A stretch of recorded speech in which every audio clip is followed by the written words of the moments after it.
తెలుగు వారి #1 choice Telugu matrimony. జగన్పై దర్యాప్తు అవసరం లేదు, ఒకవేళ చేస్తే ఇక వివరాల్లోకి వెళ్ళినట్లయితే వైఎస్ వివేకానందరెడ్డి గారి హత్య కేసు. ఈ కేసుకు సంబంధించి తాజాగా సిబిఐ కోర్టులో మరి ఏదైతే వైఎస్ సునీత తను పిటిషన్ వేసిన క్రమంలో దానికి సంబంధించి మరలా దర్యాప్తు చేయాలా అని చెప్పేసి అడిగినప్పుడు చేయాలి అని అంటే దానికి సంబంధించి కొన్ని గైడ్ లైన్స్ ఇచ్చింది సిబిఐ కోర్టు. ఏమిటి అంటే ఎవరు ఆ కిరణ్ యాదవ్కి అర్జున్ రెడ్డికి మధ్య ఆ ఫోన్ సంభాషణ ఆ కోణంలో దర్యాప్తు చేయండి అని చెప్పి సిబిఐ కోర్టు సిబిఐకి ఆదేశాలు ఇచ్చింది. అయితే ఇక ఈ నేపథ్యంలో ఇమీడియట్గా వైఎస్ జగన్పై దర్యాప్తు అవసరం లేదు అనేది పెద్ద పెద్ద టైటిల్స్తో పెట్టుకున్నారు హెడ్డింగ్, బాగానే ఉంది. ఇప్పుడు అసలు విషయానికి వద్దాం. మామూలుగా సుప్రీంకోర్టు గైడ్లైన్స్ ప్రకారంగా ఏ కోర్టు అయినా సరే ఒక కేసుకు సంబంధించిన అంశంలో దర్యాప్తు చేయాలి అంటే దర్యాప్తు చేయాలి అంతే. ఏ కోణంలో దర్యాప్తు చేయాలి అనేది ఆయా దర్యాప్తు సంస్థలకు వదిలేసేస్తారు. కానీ ఇలా దర్యాప్తు చేయండి అని చెప్పేసి కోర్టు చెప్పడానికి అవకాశం లేదని చెప్పేసి సుప్రీంకోర్టు ఆదేశాలే ఉన్నాయి. మరి అటువంటిప్పుడు సిబిఐ కోర్టు ఎలాగ ఈ కోణంలో మాత్రమే దర్యాప్తు చేయండి అని చెప్పేసి చెప్తుందని చాలామంది న్యాయ నిపుణులు సైతం అభిప్రాయపడుతూ ఉన్నారు. ఇది కట్ చేస్తే తాజాగా సునీతారెడ్డి గారు దీనిపైన హైకోర్టుకు వెళ్ళి ఇదిగో ఆ ఒక్క కోణంలోనే కాదు ఇంకా అన్ని కోణాల్లో కూడా దర్యాప్తు చేయాలి అని ఆవిడ ప్రయత్నాలు జరుపుతున్నాడు.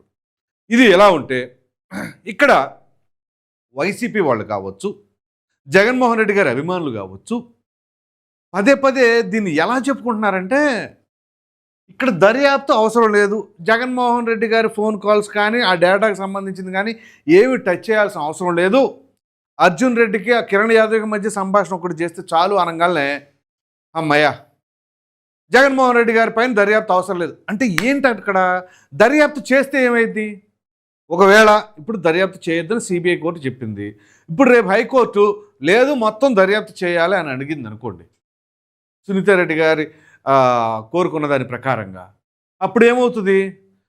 జగన్మోహన్ రెడ్డి గారి సంభాషణ అది ఎందుకు మీరు దర్యాప్తు చేస్తారు అని చెప్పేసి ఈ ఎవరెవరైతే డిఫెండ్ చేసే ప్రయత్నాలు ఉన్నారో వాళ్ళు అడుగుతారా? దర్యాప్తు ఇప్పుడు ఏమి జరగనప్పుడు దర్యాప్తు చేస్తే చేసుకోండి, మా సైడ్ నుంచి తప్పేమి లేదు. అటువంటిప్పుడు దర్యాప్తు కాదు, మీరు ఏది కావాలని అది చేసుకోండి, ఇదిగో నా ఫోన్ కాల్ డేటా తీసుకోండి, ప్రతి ఒక్కటి పారదర్శకంగా ఉంటుంది, ఇమ్మీడియట్గా ఆ దర్యాప్తు చేస్తే తేటతెల్లం అయిపోతుంది కదా. కానీ అలా ఎందుకు మరి అడుగు ముందుకు పడట్లా? వద్దన్నారు, ఆ కోణంలో మాత్రమే చేయమన్నారు అంటే ఆ కోణంలోనే చేయమన్నారు, ఇది కోణంలో వద్దన్నారు అంటే ఏంటి? వీళ్ళు తప్పించుకున్నారు అనేది ఇండైరెక్ట్గా అర్థం కావట్లేదా? ఒక సామాన్యుడి దృష్టిలో ఎలా ఉంటుందో ఆలోచించండి. అబ్బా మా జగన్మోహన్ రెడ్డి గారిని దర్యాప్తు వద్దన్నారండి అనగాలంటే ఏంటి? ఒకవేళ చేస్తే దొరికిపోతారేనా? వద్దన్నారు కాబట్టి అమ్మాయి సేఫ్ అయ్యావనా? అదిగో చూడండి, వివేక హత్య కేసులో తేల్చి చెప్పిన CBI court, Babu Sunitha yellow media అల్లినవన్నీ కట్టుకథలని సిబిఐ కోర్టు తీర్పుతో స్పష్టం. ఓకే సరే, వీళ్ళు అల్లిన కథ ఉందో చూశారు, నారాసుర రక్త చరిత్ర అని చెప్పేసి ఇదే సాక్షి మీడియాలో ఇదే సాక్షి పేపర్లో కూడా పెద్ద పెద్ద అక్షరాలతో తాటికేంత హెడ్డింగులు పెట్టి చేశారు కదా. మరి అదేంటి? అది కట్టు కథ కాదా, అల్లింది కాదా? దాన్ని ఏమంటారు? ఇవి ప్రక్కన పెడదాం. అసలు మొట్టమొదటిగా వైఎస్ వివేకానంద రెడ్డి గారు గుండెపోటుతో మరణించారని ఫస్ట్ మాట్లాడింది ఎవరు?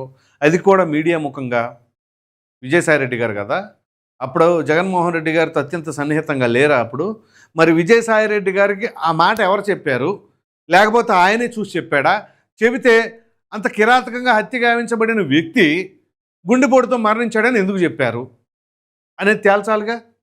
మరి ఆ కోణంలో ఎందుకు దర్యాప్తు చేయలే? ఎక్కడో దాకా వెళ్ళసర్లా.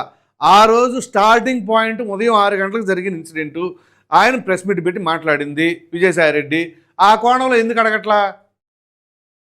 అది గుండెపోటు అంటారు, రక్తపోవంతులు అంటారు, ఆ తర్వాత హత్య అంటారు. అసలు ఆ బాడీకి సంబంధించి పోస్ట్ మార్టం చేయాల్సిందే అని చెప్పేసి పట్టుబట్టింది ఎవరు? సునీతారెడ్డి గారు కదా.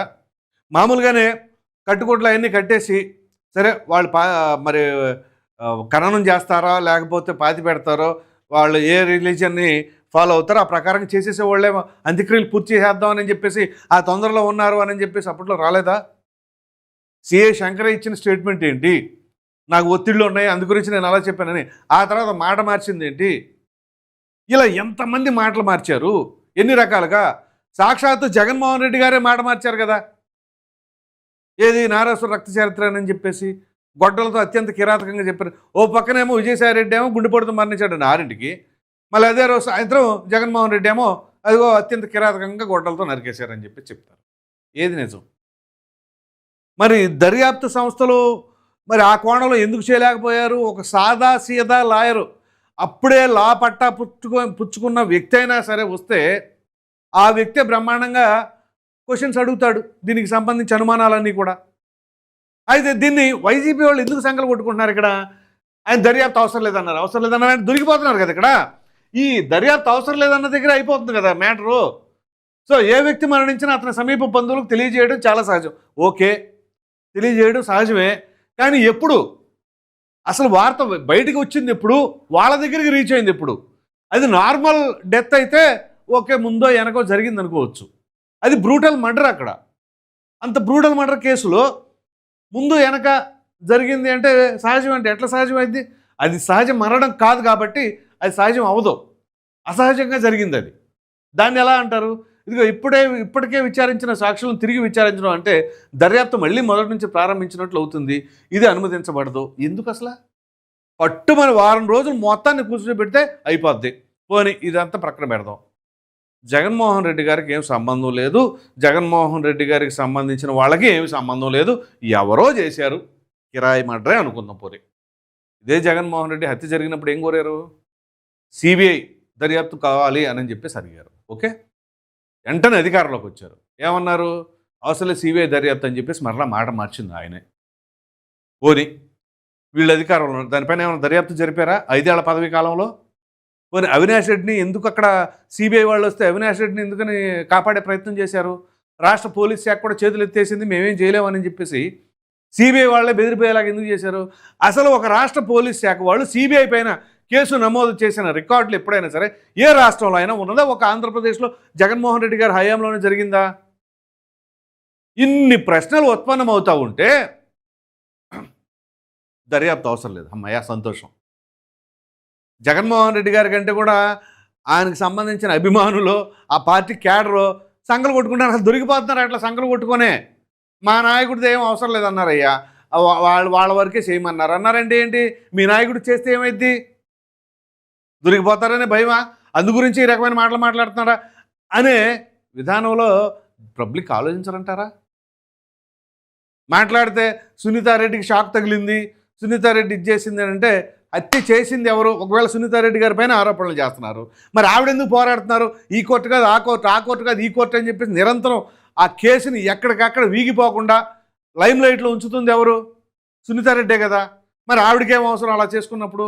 నిజంగా దర్యాప్తు జరిపితే అసలు రాష్ట్ర ప్రభుత్వం వాళ్ళ చేతిలో ఉండంగా, అధికారం ఉండంగా ఎందుకని దర్యాప్తు జరపలా? జరిపిన తర్వాత మరలా అప్పుడు సిబిఐ అడిగితే అప్పుడు వేరే విషయం. ఒకవేళ ఆవిడ సిబిఐ కోర్టుకు వెళ్తే మీరు అధికారంలోనే మీరే దర్యాప్తు జరపలా? మరి ఏంటి దానికి గల కారణం? వైఎస్ వివేకానంద రెడ్డి గారి హత్య కేసుకు సంబంధించి ఎవరికి వాళ్ళు ఎవరికీ సంబంధం లేదు, కానీ అక్కడ మాత్రం మనిషి కిరాతకంగా హత్య గావించబడతాడు. మరి ఆ విధానంలో ఎవరు చేసి ఉంటారు? కడప జిల్లాలో వైఎస్ కుటుంబం అంటే ఏ విధంగా ఉంది అన్న సంగతి అందరికీ తెలుసు. కొన్ని దశాబ్దాలుగా వైఎస్ రాజారెడ్డి ఉన్నప్పటి నుంచి. మరి అటువంటి తరుణంలో వైఎస్ కుటుంబాన్ని కడప జిల్లాలో పులివెందుల్లో సొంత ఇంట్లో ఆయుధాలతో అంత కిరాతకంగా హత్య చేసే దమ్ము ధైర్యం వేరే వాళ్ళకి ఎవరికైనా ఉంటుందా? అడగండి ఎవరినైనా సరే. కడప జిల్లా వాళ్ళని అడగవసరలా. ఆంధ్రప్రదేశ్ రాష్ట్రంలో ఏ ఒక్క కామన్ మ్యాన్ అడిగినా ఇప్పుడు ఒక వ్యక్తిని, లోకల్ పర్సన్ని బయటోడు ఎవడో వచ్చి కొట్టాలి అని అంటేనే సాహసిస్తాడా? ఆలోచించండి. ఇప్పుడు నా ఊరు ఉంటుంది, నా ఊర్లో నన్ను బయటోడు ఎవడో వచ్చి కొడతాడంటే నేను ఊరుకుంటానా? నా వాళ్ళు ఊరుకుంటారా? నాకు ఎంతో కొంత పవర్ ఉంటుందిగా నాకు లోకల్లో. సిమిలర్గా ఒక పవర్ఫుల్ ఫ్యామిలీ రాష్ట్రంలోనే, అటువంటి పవర్ఫుల్ ఫ్యామిలీలో పవర్ఫుల్ వ్యక్తి, అనేక పదవులు అనుభవించిన వ్యక్తి, అటువంటి ఆయన్ని అర్ధరాత్రి ఇంట్లోకి చొరబడి ఆయుధాలతో కిరాతకంగా నరికే దమ్ము ధైర్యం ఎవరికి వస్తుందండి? ఆలోచించండి. దీనికి ఆ కోర్టు అలా చెప్పింది, ఈ కోర్టు ఇలా చెప్పింది. ఇవాళ న్యాయ వ్యవస్థ అనేక రకాల కొన్ని కారణాల వల్ల లాగ్ అయి ఉండొచ్చు కేసులకు సంబంధించిన అంశంలో. ఎందుకంటే నెంబర్ ఆఫ్ కేసెస్ ఎక్కువ అవడం కావచ్చు, దానివల్ల ఇమీడియట్గా విచారణ జరపడానికి సాధ్యపడకపోవచ్చు, వాట్ ఎవర్ ద రీజన్. కానీ ఇక్కడ కామన్ మ్యాన్ అనేవాడు ఉన్నాడు కదా, అసలు తెలిసిపోతుందిగా కళ్ళ ముందు. అంత జరుగుతున్నా ఇది కాదు. అంతెందుకు 2019 ఎన్నికల సమయంలో, ఎన్నికలకు ముందే కదా, మార్చి 15వ తేదీన హత్యగావించబడ్డారు, ఏప్రిల్ 11వ తేదీన ఎన్నికలు జరిగినాయి. సో ఈ గ్యాప్లో గ్యాగ్ ఆర్డర్ తీసుకొచ్చింది ఏంటి? దాని గురించి మాట్లాడొద్దని జగన్మోహన్ రెడ్డి గారు కదా, దాని గురించి ఎక్కడా కూడా నోరెత్తకూడదు ఆ హత్యకు సంబంధించి అని. సో ఈ రకంగా అక్కడ కనిపిస్తూ ఉంటే అవసరం లేదని చెప్పేసి వీళ్ళు సంకలు కొట్టుకుంటున్నారంటే అక్కడ దొరికిపోతున్నారు. అదే కదా ప్రాబ్లం ఇక్కడ. సో ఓ విధంగా చెప్పాలి అంటే కోర్టు ఇచ్చిన దానికి వీళ్ళు చెప్పుకునే దానికి అసలు ఏంటి అక్కడ? అరే కోర్టు మరలా దర్యాప్తు చేసుకుంటానంది, వాళ్ళు ఈ పర్సెప్షన్లో చేసుకోమన్నారంటే అయిపోయింది. జగన్మోహన్ రెడ్డి గారిని టచ్ చేయొద్దన్నారు అని అంటే ఏంటి? వీళ్ళు సంతోషపడుతున్నారు. వీళ్ళు ఎందుకు సంతోషపడుతున్నారు అంటే, ఒకవేళ అక్కడ దర్యాప్తు చేస్తే దొరికిపోతారా? ఒకవేళ దొరికిపోరు అనుకోండి, అక్కడ ఎవరిని చేస్తే ఏమైంది? జగన్మోహన్ రెడ్డిని చేయనివ్వండి, అవినాష్ రెడ్డిని చేయనివ్వండి, అసలు భాస్కర్ రెడ్డి ఆయన మరి అక్యూజ్గా ఎందుకున్నాడు? సిబిఐ ఇచ్చిన రిపోర్ట్ ప్రకారంగా సిబిఐని ఏమైనా ఇన్ఫ్లుయెన్స్ చేశారా? అలా ఇన్ఫ్లుయెన్స్ చేస్తే ఎప్పుడో బెయిల్ రద్దు చేయండి అని చెప్పేసి చెప్పాలి కదా. ఒకవేళ సిబిఐని వాళ్ళు ఎవరో ఇన్ఫ్లుయెన్స్ చేశారు అనుకుందాం జగన్మోహన్ రెడ్డి గారికి యాంటీగా, అప్పుడు యాంటీగా ఇన్ఫ్లుయెన్స్ చేస్తుంటే ఇమీడియట్గా ఆయన బెయిల్ రద్దు చేయండి, అవినాష్ రెడ్డి బయట ఎందుకు ఉంటాడని చెప్పేసి అనేసి ఆయన బెయిల్ రద్దు చేయించేవాళ్ళకే పోనీ ఈయన బెయిల్ మీద ఎలా తిరుగుతాడు? కొన్ని సిబిఐ ఛార్జ్షీట్లో ఈయన బెయిల్ ఎలా ఉంటుంది? ఆ రెండు కాంట్రాడిక్టరీ స్టేట్మెంట్స్ కదా అవి. సో ఇక్కడ ఈ కేసుకు సంబంధించి సరే ముందు తేలదా అలాగే కంటిన్యూ చేస్తారా, దట్ ఈస్ సెకండరీ. కానీ దానికంటే ముందుగానే వీళ్ళంతటికి వీళ్ళే బయటపడిపోతున్నట్లుగా ఉంది అది. సో మొత్తం మీద చెప్పుకోవాల్సి వస్తే ఇప్పుడు హైకోర్టులో కనుక హైకోర్టు యాక్సెప్ట్ చేసి అలా కాదు ఆ పర్సెప్షన్లో ఈ పర్సెప్షన్ అని చెప్పేసి కోర్టు ఎలా చెప్తాయి? దర్యాప్తు అంటే దర్యాప్తు అంతే, దర్యాప్తు వరకే చేయండి అని చెప్పి దర్యాప్తు సంస్థలు చెప్పాలి, అంతవరకే అని చెప్పేసి కనుక రేపు హైకోర్టులో వచ్చింది అంటే అప్పుడు ఒకవేళ దర్యాప్తు చేస్తే అప్పుడు ఏం జరుగుతుంది అనేది చాలా ఆసక్తికరంగా ఉంది. మొత్తానికి చెప్పుకోవాల్సి వస్తే సునీతారెడ్డి గారు అయితే ఓ విధంగా మొండిఘటంలాగా పోరాడుతూ ఉన్నారు. మరి చూద్దాం అది తేలుతుందా? పోలవరం ప్రాజెక్ట్ లాగా ఎంతకాడికి అవ్వకుండా అలాగే పెండింగ్ పడిపోతూ ఉంటుంది. చివరికి పోలవరం ప్రాజెక్టు కూడా అయిపోవస్తుంది అని చెప్పేసి ప్రభుత్వం చెబుతుంది. రేపు 2027 కల్లా కూడా పూర్తి చేస్తామని చెప్పేసి అన్నారు. పోనీ 27 కాదు 28కి పూర్తి అయిపోద్ది అని అనుకుందాం, పోనీ 29కే పూర్తి అయిపోద్ది ఎన్నికలకు ముందు అనుకుందాం. దానికన్నా ఒక డేటు ఒక ఇయర్ ఫిక్స్ చేసుకుంటున్నాం కానీ ఆ ప్రాజెక్టుకి సంబంధించి ఈ కేసు మాత్రం ఎక్కడా కూడా అయ్యే పరిస్థితి కనపడతలా. సో అలా ఉంది. మొత్తం మీద ఇక్కడ జగన్మోహన్ రెడ్డి గారిని దర్యాప్తు అవసరం లేదు అని చెప్పేసి వీళ్ళు దొరికిపోయారా అని అనుకుంటున్నారా? మీ అభిప్రాయం ఏంటి అనేది కామెంట్ సెక్షన్లో తప్పకుండా తెలియచేయండి. Thank you.